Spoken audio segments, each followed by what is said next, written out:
స్వాతంత్రం స్వాతంత్రం మనం నిన్నగాక మొన్నే కదా స్వాతంత్ర దినోత్సవం జరుపుకున్నాం. 100 రూపాయలు పెట్టి జెండా కొనుక్కొచ్చి స్కూళ్ళలో స్కూల్ పిల్లలు, కాలేజీల్లో, ఆఫీసులో, అసెంబ్లీలో, మన ఇంట్లో అందరం జెండా ఎగరేసాం కదా. స్వాతంత్రం అంటే జెండా ఎగిరేయటమేనా? స్వాతంత్రం అంటే ఏంటో తెలుసా? మనకొచ్చిన స్వాతంత్రం ఏంటంటే, ఒకప్పుడు తెల్లోళ్ళ గురించి మనం భయపడేది. మన పిల్లలని, మన ఆడవాళ్ళని మానాలు ప్రాణాలు తీస్తారేమో అని భయపడేది. ఇప్పుడు అలా లేదు. మనం వాళ్ళకే భయపడాల్సిన పరిస్థితి.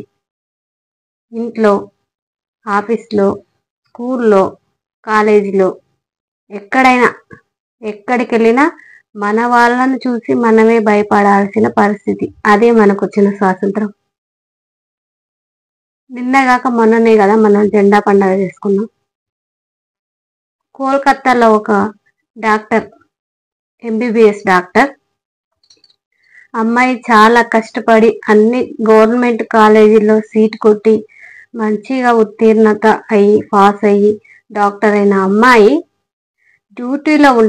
ఆన్ డ్యూటీలో ఉండగా 10 మంది అబ్బాయిలు, ఒక్క అమ్మాయిని, ఒక్క డాక్టర్ని 10 మంది అబ్బాయిలు కలిసి అతి కిరాతకంగా కాళ్ళు విరిచి, చేతులు విరిచి, మెడ విరిచి, పార్ట్స్ మొత్తం విరిచేసి అతి కిరాతకంగా చంపేశారు.